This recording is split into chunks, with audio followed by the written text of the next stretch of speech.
Slot car fans, how we doing?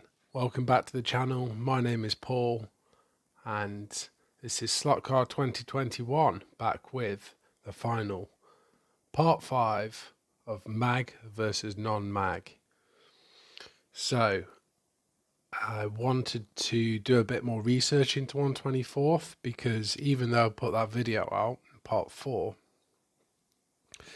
I just wanted to do a bit more research, and I thought I knew quite a bit about 124th scale in terms of like general information, but it turns out that I might be wrong on the whole non-mag 124th scale. So yeah, let's get into this.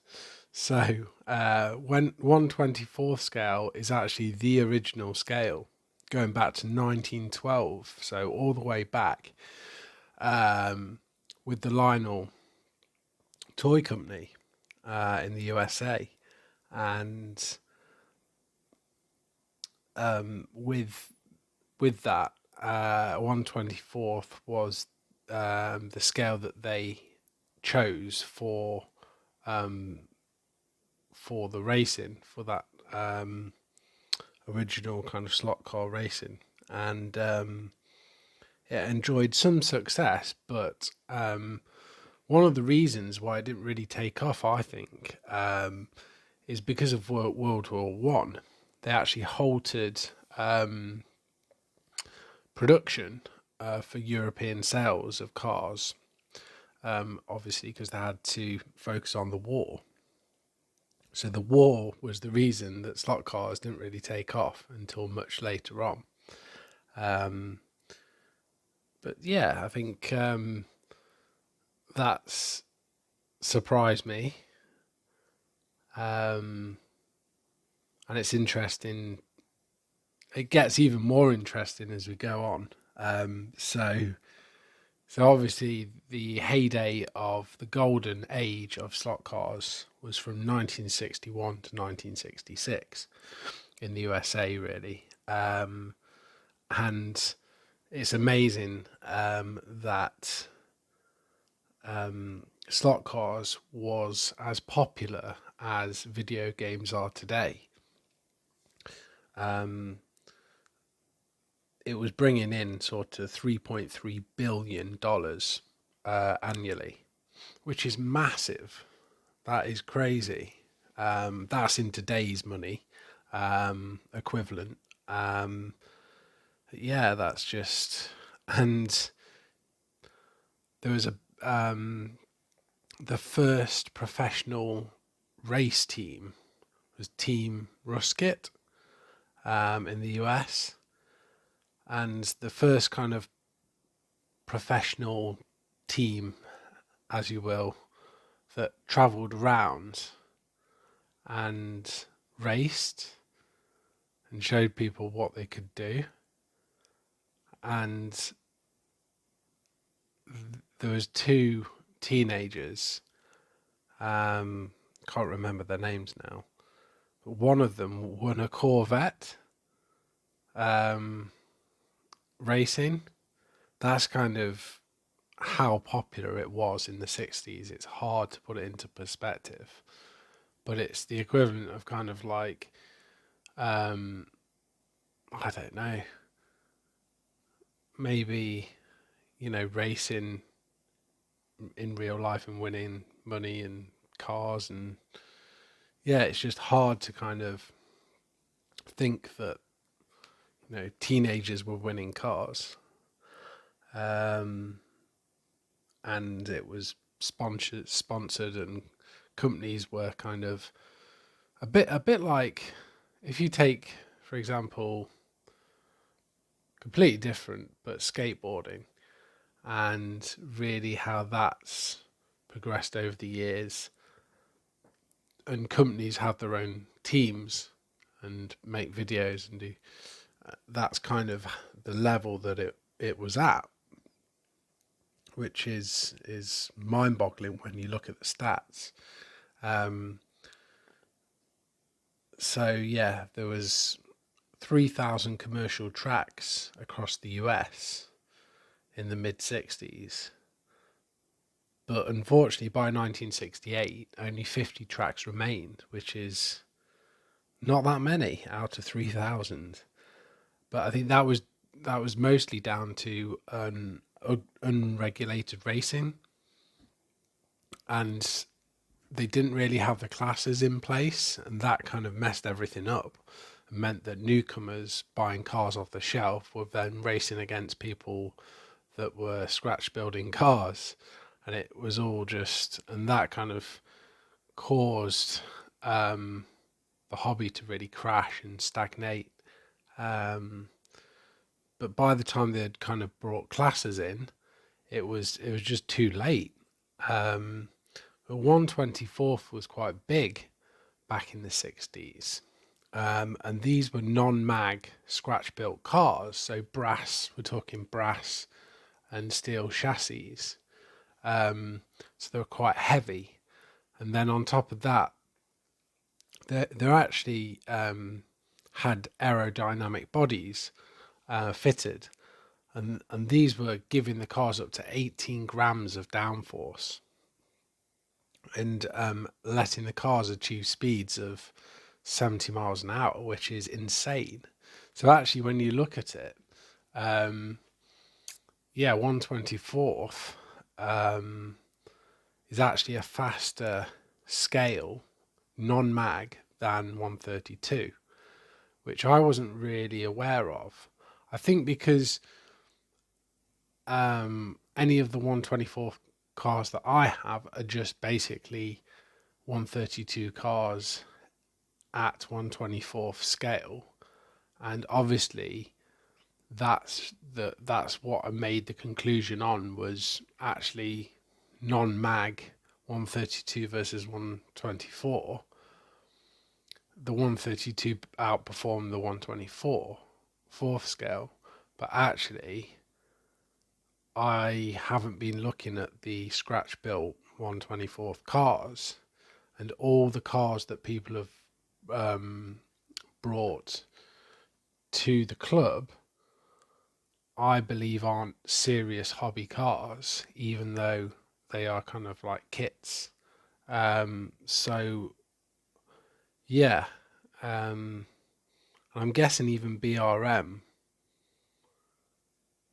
may not be able to compete with the scratch built brass chassis cars. So it seems like a very niche racing, and even more specialized than 132, because you can grab a 132 car off the shelf, a 132 car off the shelf, and it's pretty much good to go. Hobby car, you might need to change a few things, but there doesn't seem to be. There's quite a lot of 124th kind of toy brand or in between cars maybe, that probably don't handle that well, and that's kind of where I've struggled to say that 124th would work great without a magnet. But actually doing my research, and then I've been on YouTube and looking, and it tends to be in the US, which is kind of where the 124th really took off, and European preferred the 132 scale in terms of like space, I guess, requirement for bigger tracks for 124th scale, which makes sense because you're pretty much looking at commercial. You've got to have a massive track to really run 124th at any decent speed.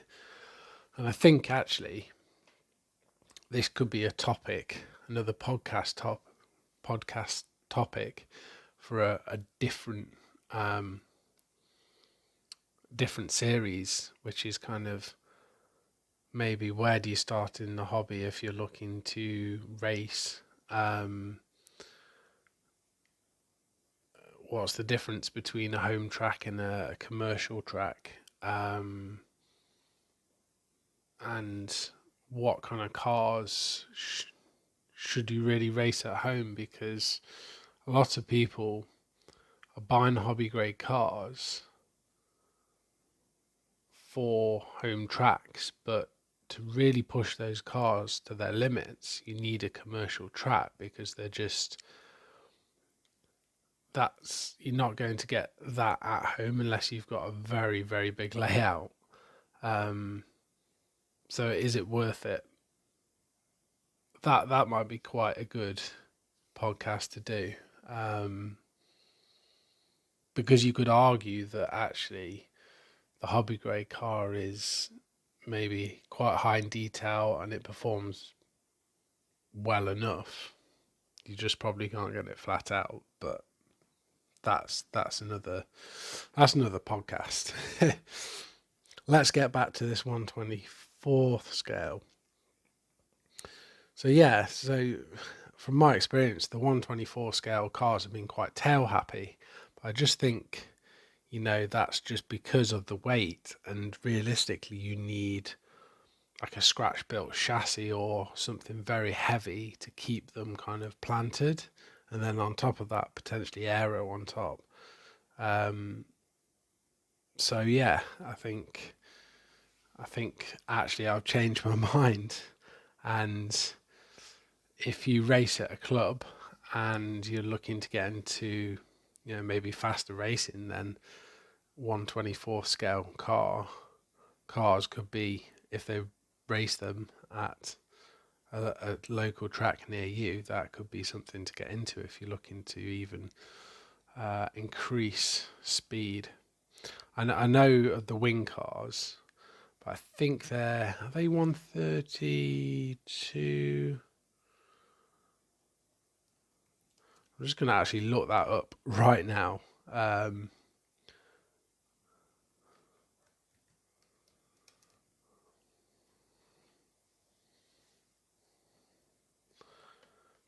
Just to double check.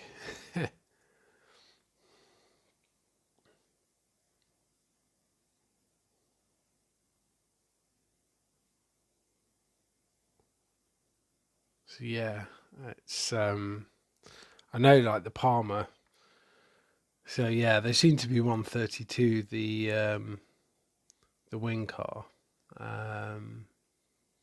So yeah, it's just interesting that I thought I knew quite a lot about the hobby, but as you kind of go further and further in, you realise there's so many different kind of racing classes, and it's amazing how different it is from like the US to the UK and like European. It's just there's so much kind of like diversity of different classes, and even like if I go to a different club that's nearby, then they race completely different cars, different classes. Um, yeah, it's just really really good to see kind of the variety of what people are racing, and kind of how they manage to get the cars to go so well. Um, so that's changed my opinion quite a bit now. So it appears that 1/24th scale is viable non-magnet, but you have to have the right kind of car, and it is maybe a bit more specialist, and definitely towards the more experienced racer, the 1/24th. If you're looking to just get maybe a 1/24th car to run on a Carrera track that looks good, like the Auto Art car that I've got, you're probably better running a magnet, because without a magnet, that is very kind of clunky and tail happy. So I guess if you want to get into 1/24 scale on a relative budget, then I've noticed that the 1/24 scale cars, like the auto cars, are very cheap. I was surprised at how cheap they are. Maybe that's something that is appealing to people, that you can pick some of these 1/24 scale up that are quite cheap. I don't know It'd be interesting to see if the Carrera 1/24 scale are as expensive as the 132. I haven't actually double checked that, but I do know obviously the BRM 1/24 scale cars are expensive. We're talking over in the UK £100. So it is more expensive than the Revo slot, the BRM. But I have to say, the quality of the 1/24th BRM cars is on another level. Really is on another level. I've been looking at them on a shelf and picked them up, and wow, yeah, incredible detail. Yeah, I know a few people have picked them up, and the BRM are very good, and from what I take, are quite fast, but they do handle completely different to the 132 cars. And they don't really have any aero, so maybe that's why they're a bit more tail happy, compared to like your brass chassis cars. So yeah. So yeah, really in conclusion, we've gone through all the scales, we've looked at the pros and the cons of the mag versus non-mag on each scale, and it really is up to obviously the individual, of what you do, like whether you run magnets or non-magnets, or that's not for me to say you should do this, you should do that, but hopefully it's given you some insight into kind of like the history, the benefits, the pros, the cons, and definitely toy brands are going to be more suited to running magnets. They're probably going to work straight out the box. Your non-magnet cars are starting to focus a bit more on performance, potentially racing at a club, a bit more track focused, but they do make your magnet racing better. If you do non-magnet racing, you go back to magnets, you're going to be a better racer. And I think that's the takeaway thing really from this, is that you should really explore magnet racing and non-magnet racing, and have experience of both. I think I really enjoy just taking a car around with the magnet in and enjoying it for what it is.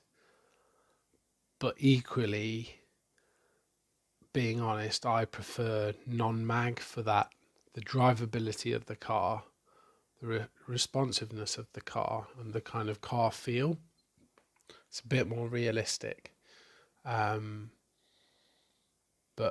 if I'm racing with family, then magnets is probably easier. It's easier for me in terms of I don't really need to concentrate as much, and it's easier for family to just get straight into it, and it's just a bit of fun. So I can kind of forget about being competitive and trying to put down fast lap times and just kind of enjoy it for what it is. And I think that's something that, whatever you do, whether you're running magnets, non-magnets, scratch built cars, it's all about having fun. It's all about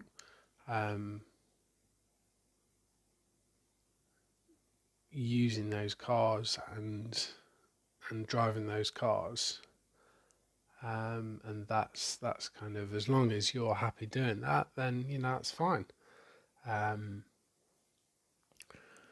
But we kind of established that 1/64th is probably better with a magnet, 132 is probably better overall without a magnet, but you can do both.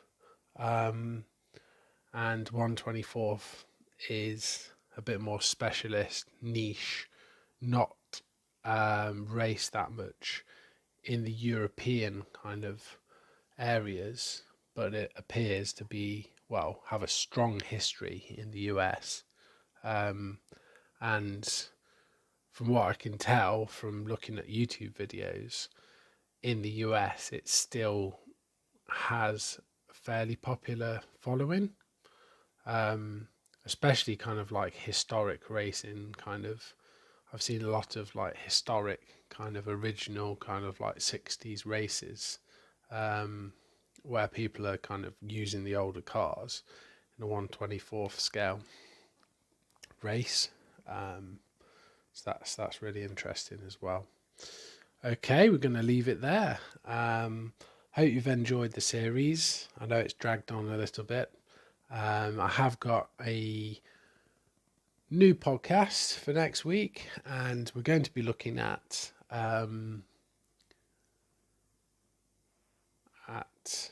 trying to think now. So it's tuning. So that's what it's going to be. So I've done a podcast on tuning. It's quite. I'm not going over in too much detail how you tune each part of the car up, but I'm just kind of pointing out that you do this to it, you do that to it, and kind of hopefully giving a bit of insight to people that are new to the hobby, what you need to be doing, my annoyance with people that come into the hobby, especially at club level, and get someone else to set their car up for them. And Rob Sale, I'm not having to go at you, getting Pete to set the car up. It's more for people that are racing, and it's good to be able to set your own car up because you're learning and it doesn't annoy other people that have kind of struggled through that, and then I've had to work at it and someone's just come in and got someone to set the car up. So so there's that as well in there. So I think it's going to be a really good podcast. I think a lot of people are going to enjoy it maybe a bit more than the non-mag versus mag. Yeah, and I'm really looking for ideas as well for podcasts. Do you want me to do a podcast with Pete from Track Fans TV? Who else do you want me to do a podcast with? What kind of things do you want us to talk about? And I might actually do one with my son. That'll be quite interesting from a child's perspective of slot cars. That could be quite interesting, kind of versus video games, because he plays a lot of video games. Like everyone plays loads of video games, but I really enjoy. Well, I haven't played video games much for a year. I used to play a lot of video games, but honestly, slot cars is, I find it's much better for my health in terms of mental health. I think Pete and Raoul brought this up on the Sunday slot car session a couple of weeks ago. Mental toughness, and yeah, that was a really really good live, and I think a lot of people related with that as well. And everyone's been through. Probably everyone can say you have been through a time where things haven't been great, and it's. I just find it's very, very kind of holistic, especially the scenery building, where you're cutting, gluing, painting. I find that kind of like the rhythmical painting very relaxing, and that's something where I'm not looking at a screen.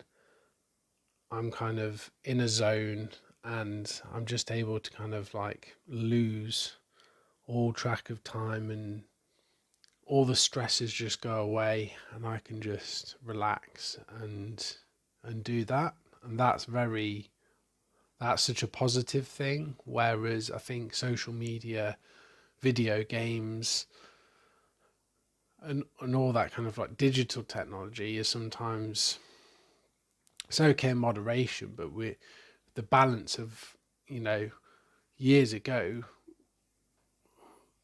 people weren't on a screen all the time, and now we are. So having that kind of time off the screen to do those things is really important.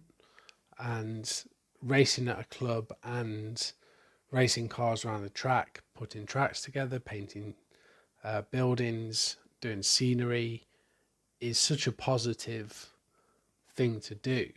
I also think, getting around the table and having a meal with the family is really important as well. Making time to play games with the family. So a card game. So I've got back from holiday this week. Well, last week by the time this comes out.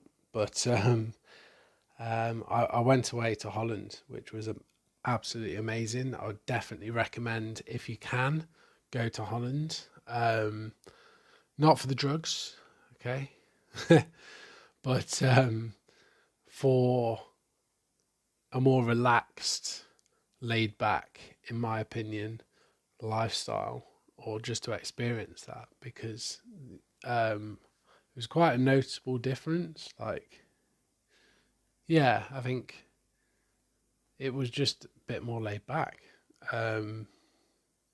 It's just like a different atmosphere, and yeah, everyone seems to be fairly happy there, and I think they've got the happiest out of, I don't know if it's like worldwide, but I think the children are the happiest. That after surveyed, you know, I don't know if it was worldwide or not, but they surveyed lots of different children from across, I think, across the world, maybe, and they came up as the most satisfied or happy children overall. And yeah, it's just you do notice kind of like that kind of calmness, and the kids are happier, and culturally it's a bit more laid back, and I just think, we just need to learn from that. And yeah, so that was interesting. I've lost where I am now. So yeah, I went on holiday, and I didn't have any data. My data ran out, I think, like halfway through the holiday, so I couldn't actually comment on anything. Couldn't go on the internet, so I just ditched my phone. And yeah, I think there's social media and YouTube, Instagram. It's good to have that balance with that. So there we go. But I've gone off on a rant, and this is probably time to end it here. But yeah, future podcasts are going to happen. Let me know what you want. If you want me to team up with anyone else, and definitely going to do that podcast with my son on his opinion on kind of video games versus slot cars, and maybe talk about kind of like my childhood versus his childhood, and whether he thinks that screens do affect, or playing video games can be very addictive, does he feel that actually, doing Lego, playing games, slot cars, because I notice a difference when he doesn't do he's not on a screen as much. He's a much happier child, and after he's been on screens, he tends to be a bit like grumpy, and I just don't think it's good. I haven't looked into studies and kind of, because it affects the brain as well. Things like attention spans and things like that. It's fascinating when you look into it.